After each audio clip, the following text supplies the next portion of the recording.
Ay dagkan ma'am ang isda da. Nay pantat, nay bisukol, nay igi, nay tilapia. May kada adlaw di abi mamili. Di ni balit og bulan kay mahal. Good morning! For today's video, kay ubanig ko ninyo laagan ng isa sa mga lanaw o lake sa Muang Probinsya, and it's located in Jose Abad Santos, Barangay Quiapo. Tara, let's go!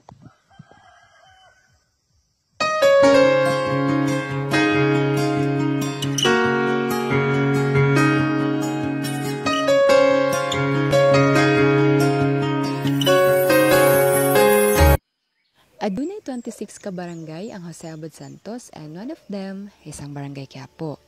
As you can see, ang Barangay Quiapo is napalibutan siya sa mga dagkong gubat o lasang. And guys, take note, kini nga lasang is dili lang na siya basta-basta nga lasang. Kini ang pinakahabog na mountain top sa Sarangani, and it's called Gulo, and it's located in Gulo, Sarangani Province.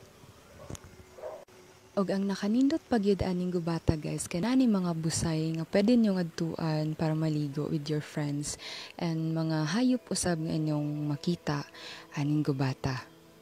Pero wala gyud natago sa mua guys ang mga haka-haka nga kini dong gubat sa Gulo, kay na ni mga engkanto, mga duwende nga nagpuyo aning gubata. So matud pa sa akong lulo before, nado siya mga friends o mga kaila nga niadto aning gubat sa Gulo, og hangtod karon wala daw gihapon sila nakabalik. So ang ilahang suspect na basin gikaon na daw to sila sa mga mabangis na mga mananap nga nagpuyo aning gubat sa Gulo.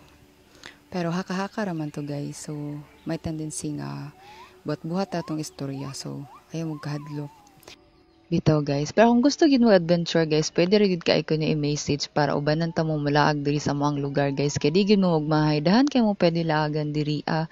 So kung gusto mo na adventure nga pabukid, o chat ra mo sa kuha, pwede kay ko muuban sa inyo ha. So guys, naana ko diri sa ato ang adtuan sa Secret Lake. Around 10 AM guys, kay giadto na gyud nako ning sikretong lanaw diri sa moang lugar guys. Kay na curious ko guys ba nganong naa may lanaw diri ang naman unta ni tunga sa gubat guys, na kalasangan maning diri mo nang nangutana gyud ko sa mga tao dinhi nga nganong naa may lanaw diri nga nabutang na may tunga sa lasang. So matud pa sa akong mga gi-interview, galit ra gyud ang tungha ning tubig diri sa tunga sa ilahang lugar guys. Lanaw siya yan. Kailangan lanaw kidoan. Umapa yan. Kalit kandi ni matang kidoan.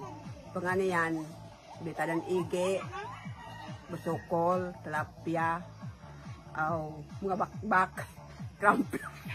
Dan kailangan benas itong kandi, ito dan si kandi nga. Dadan sagbak ko sa umah, batan. Kini ma'am, diri ko na lumad, diri ko na tao. Ang lanaw, wa pa'y lanaw diha, dapit sa akong area. Antod, gitaguwang na ko diri, akong ulo giuban na. Kanang kaagi sa lanaw, mauna. So bayan ako sa ninugdanan, kanang tubig di sa unang panahon, wala pa na. Anam-anam adlaw, gabi ug bulan, abot ang takong ulan. Uma pa na sa tigbawa na. Anam-anam duha kalanaw puro tigbaw. Karon, nimo naglanaw, puting dakuha ang duha ka lanaw. Murag pila ka area na, ang duha ka area kanang lanaw, wala pa mo mataw.